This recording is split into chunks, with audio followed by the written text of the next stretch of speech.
Hey, love Zodies, it's time with TajeAstrology, the love astrology. So, of course, we're going to watch the heavy hitter of love, which is planet Venus. We are on Venus watch, and it's time for the Venus report.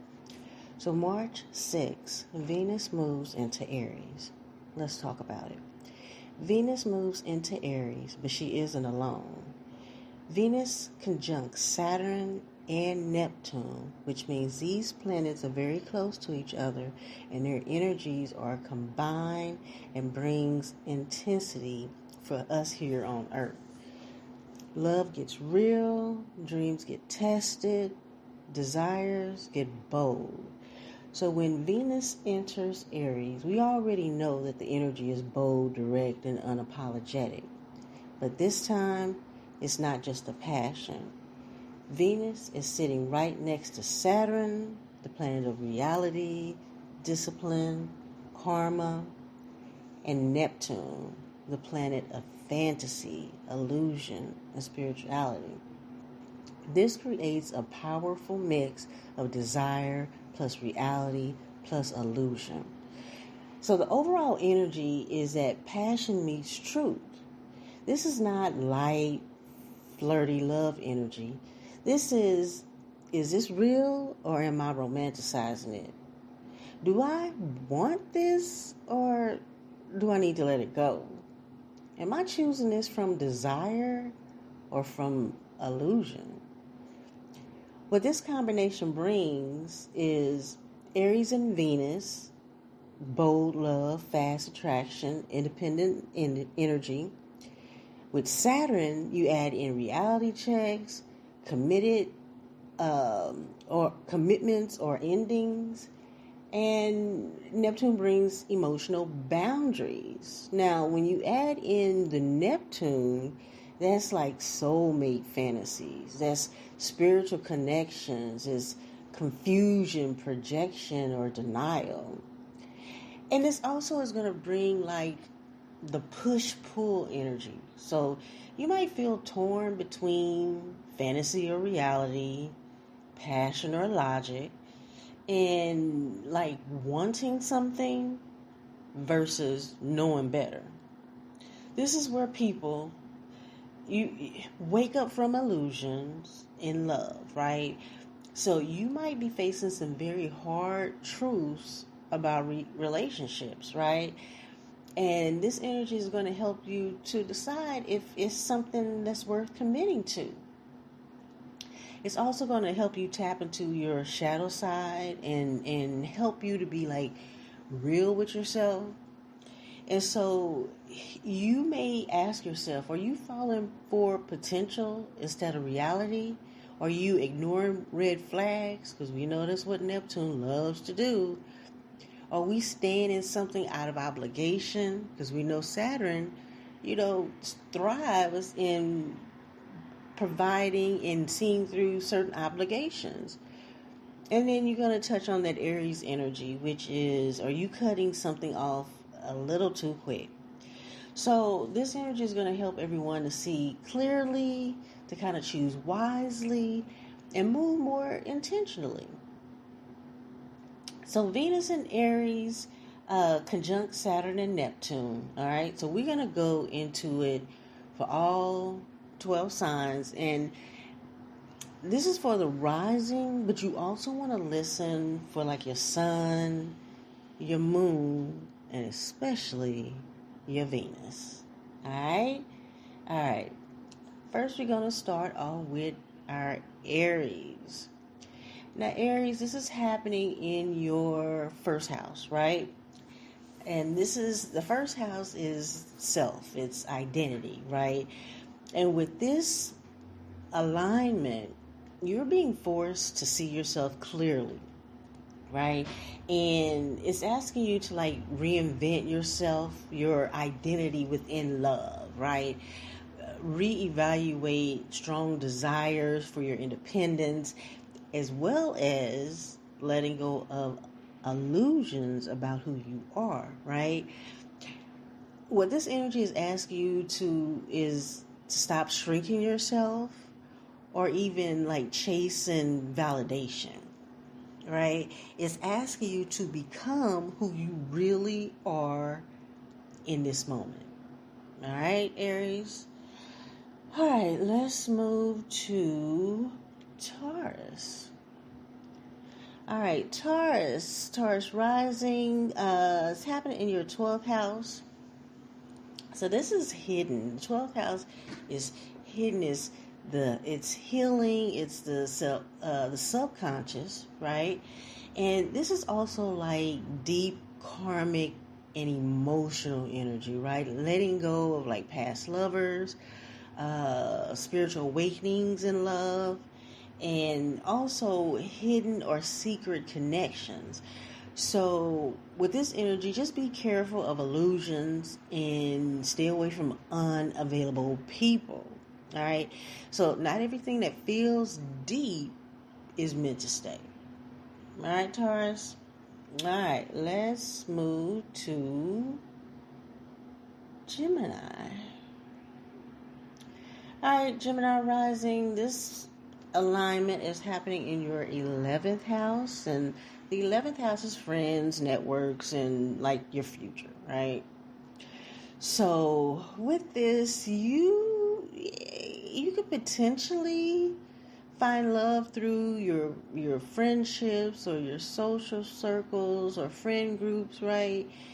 And you also might be reevaluating who belongs in your life, right? Because again, Saturn is right there, cutting things.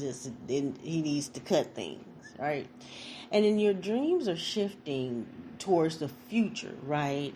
So what your lesson in this transit is that not all connections are aligned for long term longevity, right? And so what this alignment is asking you is to choose people who match your future, not just your vibe, right? All right. Let's move on to Cancer rising. Okay, so Cancer rising, this is happening in your 10th house, and 10th house is your career, public image, right? And so with this energy, love and like your reputation are like connected, right? And mind you, we say love of yourself as well as other people. So this energy is gonna kind of force you into being seen differently by other people. They're gonna look at you like in a different light. And you're going to have to make some serious decisions about your life's direction. It's the time is now. The time has come, and the time is now. So what I would suggest is not to mix business with pleasure, at least blindly, right? And know that who you are is evolving. Your public image is evolving. So you want to make sure that you choose wisely, because it's gonna be with you for a while. All right, let's go to our Leo and Leo rising. All right, so this is happening in your 9th house. The 9th house is your beliefs, your expansion, your philosophy, or what have you. And so, Leos, you might be feeling the change in your beliefs, especially about love, right? And you may be finding yourself more attracted to spirituality or someone who's come into your life that may be a little bit more spiritual than what you're used to, or you may find yourself in like a long-term connection, right? Like a long-term relationship. And you could also find that during this moment, during this transit, you're wanting something a little bit more deeper, a little bit more meaningful, right? And so with this transit, I would suggest that you make sure that you avoid forcing your beliefs on other people, right? And what you believe about love in your previous thoughts about that. It's these alignments are rewriting that. All right, so hold on, Leos. All right, let's move to our Virgo babies. Virgo rising. This is happening in your 8th house. 8th house represents intimacy, power, transformation, rebirth, regeneration, right? And so, Virgo, you could be also sex. All right, we're going to just keep it 100. And so you might be encountering some deep emotional and sexual connections during this transit, right? I would also say just make sure you don't get involved in any financial entanglements, because 8th house is also money and it's other people's money. So you want to be mindful of that.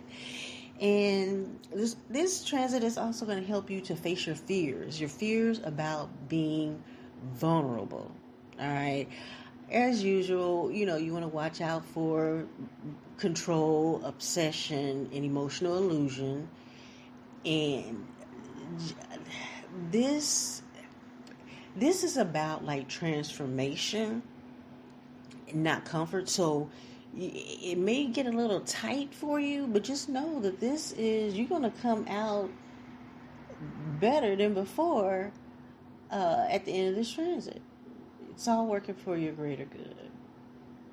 All right, Leo or Libra. My Libras. All right, this is happening in your 7th house. And this is your house, Libra. 7th house is the house of relationships, partnerships. And so, this is going to be major for you. And what you're going to find that there's going to be relationship tests or commitments within your relationships. If you're not in a relationship, or maybe if you are in a relationship, you're going to be meeting karmic partners, right? And I think for some of you all, truth is going to be revealed within your partnership. So what this transit is asking you to do is to stop idealizing your partners, right? And remove the fog, remove the rose-colored glasses, and to see them clearly, right? And that is when things are going to be revealed, right? What's real is going to be revealed for you. All right, Libra. All right, so now we're going to go to the Scorpio. Scorpio. It's happening in our 6th house. And 6th house is like your daily life. It's your routine. It's also your health and just things that you do every day, right? And things are shifting. Your routines are shifting. Priorities are shifting. And you're going to find that love is showing up in everyday spaces, right? And you need to tighten up. We need to tighten up for self-care, right? The discipline in regards to self-care. So there's some things that we need to do. We may have been putting off. And this is really for us, Scorpio rising, Sun, Moon, Venus, love, self-care, and love for our daily. This is something that we need to do daily. And this is to avoid like burnout and emotional overwhelm. Scorpios, we've been going through. So this energy is help to get our lives aligned and to kind of stay out of our feelings. All right. We're going to move on to Sagittarius. Zodies, happening in the 5th house. 5th house is love, romance, pleasure, things that just make you happy, right? And so this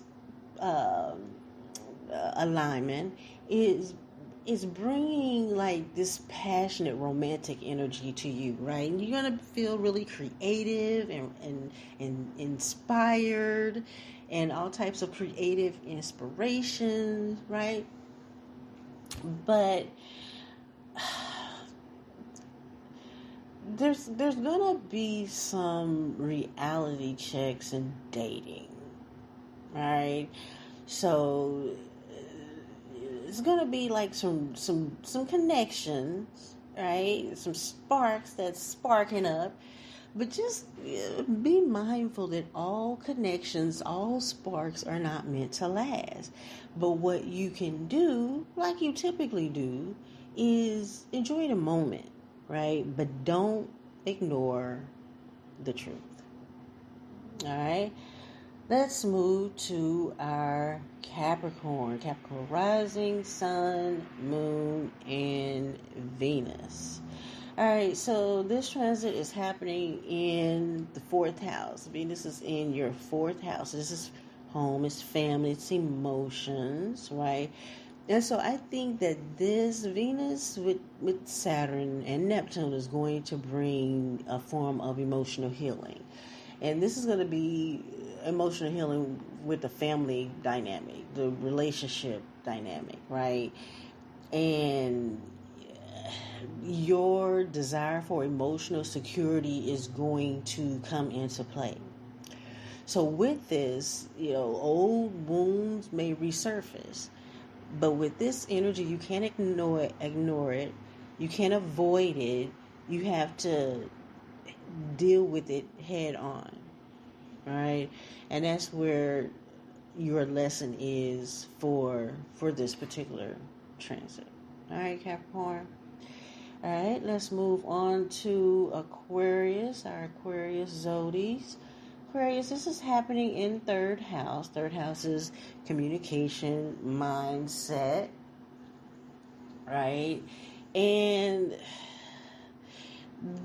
this for you, Aquarius, is going to bring some really honest conversations about love. You're going to be pushed to speak your truth, and you're going to be kind of forced to see, to determine like you're going to gain mental clarity versus the confusion that you may have been kind of floating around in, right? And so there's going to be some clarity, or how do I want to say this? You're going to be able to detail, what kind of word is that? You're going to be able to determine whether it is miscommunication or assumptions, right? So be clear in your conversation, say what you mean and mean what you say, and don't have alternative meanings. All right? All right. And now, lastly, we have Pisces. Pisces Zodies, this is happening in your second house. And this is money, self-worth, finances. And so you are going to find yourself with this alignment that you are reevaluating your value within relationships, right? Especially those that are like financially influenced or financially driven. And yeah. This energy also is going to help you to build confidence, right? And to tap into your self-worth, and realizing that your self-worth is not aligned with like relationships or even the financial value that these relationships are bringing you, right? And just keep in mind that any cost to your peace, because you may be allowing certain things for like financial gain, but this transit is going to help you realize that any price for your peace is too expensive, and you are going to come to that.